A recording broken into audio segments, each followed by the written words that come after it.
तो हमने पिछली वीडियो में देखा कि यूनिवर्स का एक्सपेंशन कैसे हुआ, यूनिवर्स कैसे फॉर्म हुआ। वो थ्योरी थी बिग बैंग थ्योरी। हमने फिर देखा गैलेक्सीज कैसे फॉर्म होती है, वो डस्ट पार्टिकल्स जब आपस में एक्यूमुलेट होते हैं और जिस वजह से टाइम स्पेस फैब्रिक में दबाव पड़ता है और ग्रेविटी ज़्यादा इंक्रीज होती है। तो ये इंक्रीज जो ग्रेविटी हुई है उसकी वजह से और डस्ट पार्टिकल्स और गैसेस आपस में एक्यूमुलेट होने लगते हैं। और जब ये एक्यूमुलेशन इतनी ज़्यादा हो जाता है कि एनर्जी इंक्रीज होने लगती है और उस एनर्जी इंक्रीज से हाइड्रोजन एटम्स आपस में रिएक्ट करने लगते हैं और इस रिएक्शन की वजह से large amount of energy, heat और लाइट प्रोड्यूस होती है। तो स्टार्स का फॉर्मेशन होता है।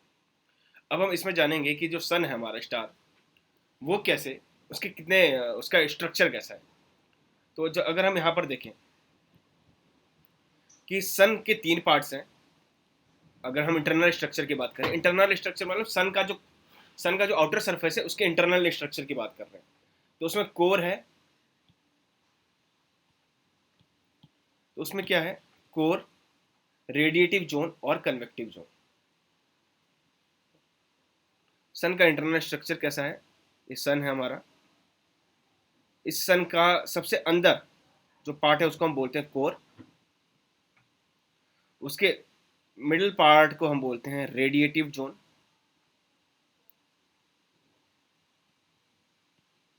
और आउटर पार्ट को हम बोलते हैं कन्वेक्टिव जोन। अब रेडिएटिव जोन और कन्वेक्टिव जोन में डिफरेंस ये है कि जो रेडिएशन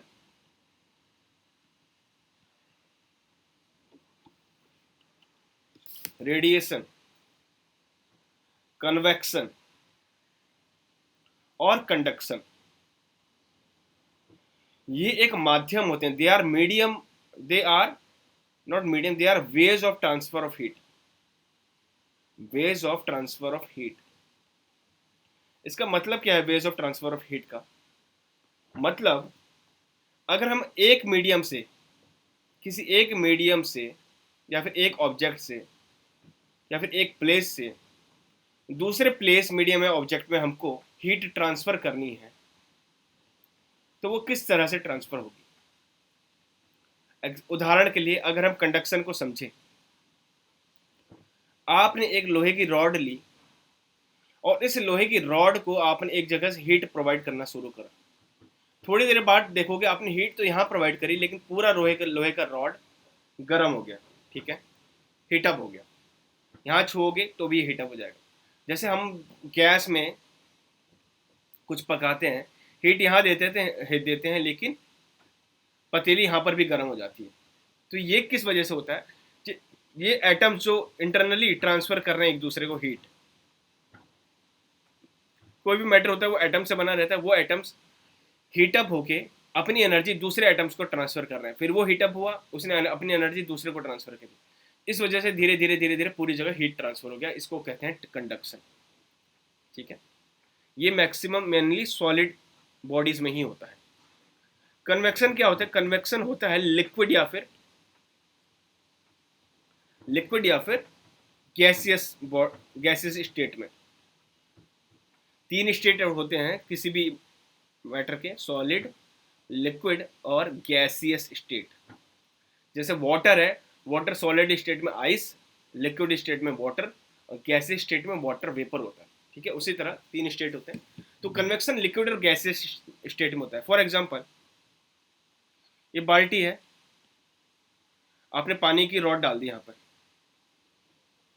पानी की रॉड पूरी बाल्टी को गर्म नहीं करती है, एक स्पेसिफिक प्लेस को गर्म करती है। या बेटर है हम इस एग्जांपल से समझते हैं। ये पतीला लिया आपने, पतीले में पानी भर दिया, नीचे से हीट ट्रांसफर हो रही है। ठीक है, पहले तो पतीले में जो भी ट्रांसफर हुआ हीट, यहाँ पर आपने पतीला गर्म कर रहे हो, लेकिन पतीला थोड़ी देर बाद यहाँ पर भी गर्म हो जाएगा। ठीक है ना? तो ये जो हीट ट्रांसफर हुआ है वो किस वजह से हुआ? कंडक्शन की वजह से। फिर क्या हुआ? इस पतीला जब गर्म हुआ तो इसने ट्रांसफर करी अपनी हीट किसमें? वाटर में। तो यहाँ की जो लेयर है, जो जो पतीली को छू रही है, जो वार्म सरफेस ऑफ पतीले को जो टच कर रही है, ठीक है ना, या कंटेनर को जो टच कर रही है, वहाँ का वाटर हीटअप हो जाएगा। ठीक है, ट्रांसफर हीट हो रहा है, ट्रांसफर ऑफ हीट। अब यहाँ पर वाटर हीटअप हुआ जो भी हीट अप वाटर है, जो भी वाटर गर्म है या फिर वार्म वाटर है, उसकी जो डेंसिटी होती है वो कम हो जाती है। डेंसिटी गर्म पानी की कम हो जाती है, और कोई भी जो डेंसिटी जिसकी कम हो जाती है वो क्या होता है, वो ऊपर की ओर फ्लोट करना लगता है। ऊपर के ठंडे पानी की जो डेंसिटी है वो ज़्यादा है, हायर है। नीचे की नीचे गर्म पानी की जो डेंसिटी है वो लो है। तो लोअर लोअर वाला जो डेंसिटी वाला है वो ऊपर जाएगा, कोई भी हल्की चीज़ ऊपर ही आएगी, भारी चीज़ नीचे रहेगी। ये ऊपर जाएगा, और ये हायर जो कोल्ड कोल्ड वाला कोल्ड वाटर है वो नीचे आएगा। फिर क्या होगा, ये जो कोल्ड वाटर नीचे हुआ, यहाँ पर से जहाँ पर हीट प्रोवाइड हो रही है, पतीले से ट्रांसफ़र हो रही है, कंटेनर से ट्रांसफ़र हो रही है हीट, तो ये हीट इस पर भी ट्रांसफ़र हो जाएगी, ठीक है। और फिर ये भी गर्म हो जाएगा, फिर ये भी ऊपर जाएगा, जो पानी ऊपर थोड़ा बहुत ठंडा हुआ होगा वो नीचे आने लगेगा। इसी तरह से सर्कल होता रहेगा जब तक कि पूरा पानी सेम वार्म टेम्परेचर या कोई हॉट टेम्परेचर में ना पहुंच जाए। समझ में आया?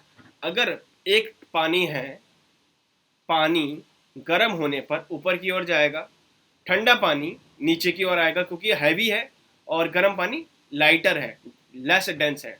जो जिसकी डेंसिटी कम होती है वो लाइटर होता है, उसका मास कम होता है, ठीक है ना। अब सोचो क्यों होता होगा मास कम, क्योंकि डेंसिटी क्या होती है, मास अपॉन वॉल्यूम होती है।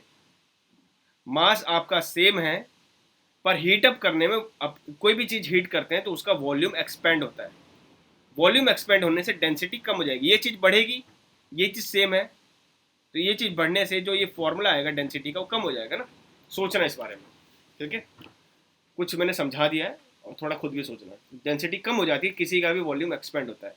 डेंसिटी कम होने पे वो ऊपर की ओर राइज करेगा, जो हैवियर चीज़ है वो नीचे की ओर आएगी, तो ये होता है कन्वेक्शन प्रोसेस। रेडिएशन क्या होता है? रेडिएशन को में वो उस तरीके का हीट ट्रांसफर है जिसको कोई मीडियम नहीं चाहिए। No medium is required for heat transfer. देखो, कंडक्शन के लिए सॉलिड मीडियम चाहिए होता है, कन्वेक्शन के लिए लिक्विड मीडियम चाहिए होता है, ठीक है। लेकिन रेडिएशन के लिए कोई मीडियम नहीं चाहिए होता है। वैक्यूम भी हो जाए ना, कोई एयर भी ना रहे, तो भी ये हीट ट्रांसफर कर देती है। जैसे सन की रेज है, सन हमें अर्थ पे अपनी हीट प्रोवाइड करती है, लाइट प्रोवाइड करती है। और ये हीट, ये एटमॉस्फेयर क्या है, जो ये जितना भी स्पेस है, जो हमारा स्पेस है, वहाँ पर कोई भी एटमॉस्फेयर तो है नहीं, कोई भी सॉलिड स्टेट तो है नहीं, कोई भी लिक्विड स्टेट तो नहीं है। फिर भी सन से हमारे पास हीट ट्रांसफर हो रही है, वैक्यूम से भी, वैक्यूम से होते हुए आ रहा है। स्पेस पूरा हमारा क्या है, जो हमारा अंतरिक्ष है वो पूरा वैक्यूम ही तो है, ठीक है। उसको हम कई कई बार डार्क मैटर समझ लेते हैं, डार्क एनर्जी समझ लेते हैं, जो हम आगे देखेंगे, है ना। तो ये जो हीट ट्रांसफर हुआ, जो जो हीट ट्रांसफर कोई मीडियम रिक्वायर नहीं करता है उसको हम रेडिएशन बोलते हैं, ठीक है। इतना समझ में आ गया? तो यही है, जब हमने सन के बारे में पढ़ा, मिडल में है रेडिएटिव जोन, ऊपर में है कन्वेक्टिव जोन। तो ये हो गया सन का इंटरनल स्ट्रक्चर। दोबारा रिपीट करके वीडियोस देख लीजिएगा, ठीक है। अब है, हम सन के एटमॉस्फेयर की बात कर रहे हैं। एटमॉस्फेयर जैसे हम लोग जहाँ रह रहे हैं, अर्थ के इंटरनल स्ट्रक्चर क्या हो गया। अर्थ को हम खोदते जाएंगे, अंदर जमीन पे खोदते जाएंगे तो वो इंटरनल स्ट्रक्चर हो गया। लेकिन हम जो बाहर रह रहे हैं वो हमारा एटमॉस्फेयर है, ठीक है, हमारा वातावरण, ठीक है। एटमॉस्फेयर क्या हुआ, इस सन का सरफेस है। सरफेस टॉप मोस्ट लेयर कौन सी थी सन की? Convective zone. अब कन्वेक्टिव जोन के ऊपर 3 लेयर्स हैं, देख लेते हैं कौन कौन सी। Solar atmosphere above that consist of photosphere, chromosphere and the corona. Corona ही से ही सोलर विंड्स आउटफ्लो करती हैं in the form of gases, ठीक है। तो सबसे पहले एटमॉस्फेयर की सबसे लोअरेस्ट लेयर है वो है फोटोस्फेयर, फिर है क्रोमोस्फेयर, और सबसे ऊपर बाहर में है कोरोना। और ये कोरोना से एक गैस आउटफ्लो होती है, क्योंकि इतना गर्म है तो वो गर्म गैस बाहर की ओर फेंकता है, तो वो क्या कहलाती है, उसी को हम सोलर विंड बोलते हैं, सिंपल शब्दों में। जैसे आपने देखा होगा जब हम आग जलाते हैं, आग से लपटे लपटे भी निकलती हैं और लपटों के बाद गर्म गर्म गैसेस हवा भी निकलती है, ठीक है ना। उसी तरीके का लपटे समझ लीजिए, उसी तरीके की विंड समझ लीजिए जो सन के कोरोना से निकलती है, जिसको हम सोलर विंड बोलते हैं, ठीक है। इतना समझ लीजिए। तो 3 लेयर हमने समझ ली सन की। अब हम आगे बढ़ते हैं, कुछ इंपॉर्टेंट फिनोमिना है जो बार बार एग्जाम्स में आते रहते हैं, पूछते रहते हैं, ठीक है ना।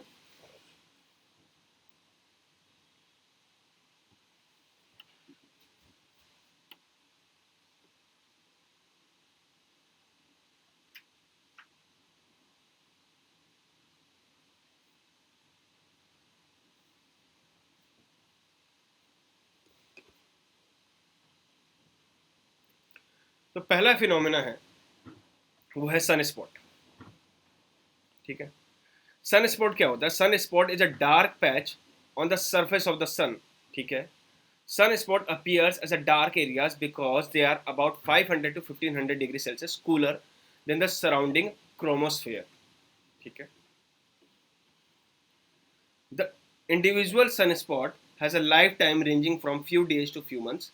It has been suggested that the sun is 1% cooler when it has no sunspots. जब कोई सनस्पॉट नहीं होगा तो सन क्या हो जाएगा? सन कूलर हो जाएगा.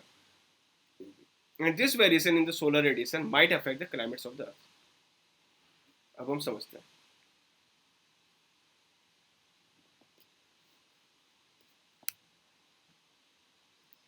ये हमारा सन है, ठीक है. मान लो सन का जो टेम्परेचर है, ऐसे अंदाजे के लिए मान लेते हैं 10,000 डिग्री सेल्सियस है, ठीक है. अब कहीं कहीं कुछ रीजन्स ऐसे हैं, अब ये नॉर्मल टेम्परेचर है सन का, तो हमको कहीं भी डार्क स्पॉट्स नहीं दिख रहे, डार्क पैचेस या सन स्पॉट्स नहीं दिख रहे. कहीं कहीं रीजन्स में ऐसा हुआ कि सन का जो टेम्परेचर है वो 11,000 डिग्री सेल्सियस हो गया. मान लो अब क्या हुआ, कुछ कुछ सालों बाद या महीनों बाद, जो भी मैं येलो में दिखा रहा हूँ,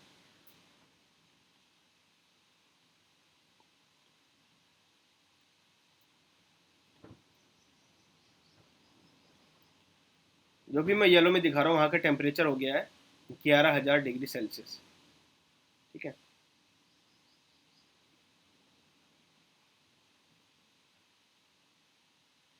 ये सारा का टेम्परेचर बढ़ गया है, इंक्रीज हो गया. और जो मैं ब्लैक में दिखा रहा हूँ वहाँ का टेम्परेचर अभी भी 10,000 डिग्री सेल्सियस है. ध्यान से सुनते रहना, यहाँ का टेम्परेचर अभी भी 10,000 डिग्री सेल्सियस है. अब देखो यहाँ का टेम्परेचर है 11,000 डिग्री सेल्सियस और जो कूलर रीजन है वो है 10,000 डिग्री सेल्सियस. तो ये जो कूलर रीजन्स हैं वो हमें ब्लैक स्पॉट के तौर पे दिखेगा. रियलिटी में क्या हुआ है, कोई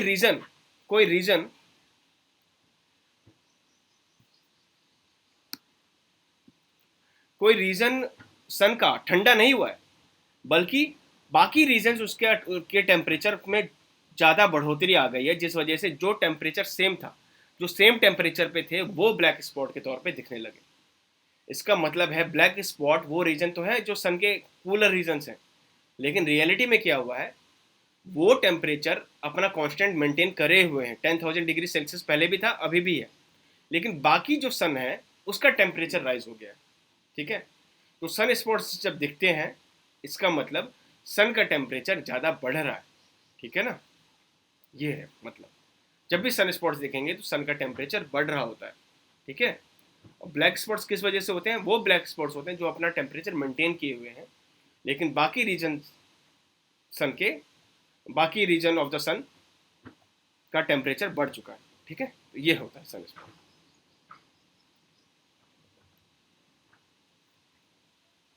अब देखते हैं सोलर विंड्स. सोलर विंड्स क्या होती है? The solar wind is a stream of energised charged particles, primarily electrons and protons, flowing outward from the sun at a speed as high as 900 km per second and at a temperature of 1 million degrees Celsius. It is a made of plasma. Plasma क्या होता है? एक ionised atom होता है, ठीक है. Solar winds कुछ नहीं होती, चार्ज्ड पार्टिकल्स होते हैं जो सन के कोरोना से निकलते हैं, जो इलेक्ट्रॉन्स और प्रोटॉन से बने रहते हैं, ठीक है, जिनकी स्पीड 900 किलोमीटर पर सेकेंड होती है, ठीक है, सिंपल सा टर्म है। एक एक हमारे यहाँ एक जोग्राफिकल फीचर्स होता है ऑरोरा, ठीक है ना। ऑरोरा क्या होता है, दरअसल जब भी सोलर विंड्स हमारी अर्थ की ओर आ रही होती है ना, ये बहुत हार्मफुल होती है। तो हमें पता है कि अर्थ के अराउंड एक मैग्नेटिक फील्ड डेवलप हो रखा है, ठीक है। ये मैग्नेटिक फील्ड किस वजह से है, अर्थ के कोर में, अर्थ के दो कोर है, एक इनर कोर है, एक आउटर कोर है। आउटर कोर में निकल और आयरन लिक्विड फॉर्म में रोटेट कर रहे होते हैं, जिस वजह से हमारे अर्थ के around around magnetic field develop होता है, ठीक है। ये magnetic field south south pole से निकलता है और नॉर्थ पोल तक जाता है, ठीक है। ये नॉर्मल जो हमारे मैग्नेट होते हैं, मैग्नेट में क्या होता है, नॉर्थ पोल है, साउथ पोल है। तो नॉर्मली क्या होता है, नॉर्थ से साउथ हमारी मैग्नेटिक फील्ड जाती है।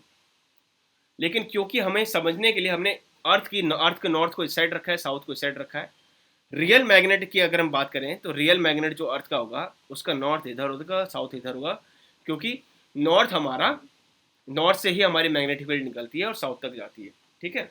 कंफ्यूज मत होना, अभी अभी सिंपल इतना ही समझ लो कि हमारी अर्थ की मैग्नेटिक फील्ड साउथ पोल से north pole, geographical geographical south से जोग्राफिकल नॉर्थ की ओर जाती है। अब यहाँ पर सोलर विंड्स आई। सोलर विंड्स को ये जो अर्थ की मैग्नेटिक फील्ड है वो डिफ्लेक्ट कर देती है, किधर, towards north side and towards south. और ये सोलर विंड्स जो नॉर्थ और साउथ, नॉर्थ पोल और साउथ पोल में डिफ्लेक्ट होती हैं, तो वहाँ पर जो मौजूद एयर है, जैसे एयर में हमारी बहुत सारी एयर्स होती हैं, ऑक्सीजन होता है, नाइट्रोजन होती है, उनके साथ रिएक्ट करके एक बहुत अच्छा लाइट फीचर्स देते हैं इस तरीके का। बहुत अच्छा लगता है देखने में। ऑरोरा, इनको बोलते हैं ऑरोरा, ठीक है ना, क्या बोलते हैं इनको, ऑरोरा। होपफुली समझ में आ गया होगा, नहीं आएगा तो डाउट क्लास में हम क्लियर कर लेंगे, ठीक है। अब हम बात करते हैं फॉर्मेशन ऑफ प्लैनेट्स की।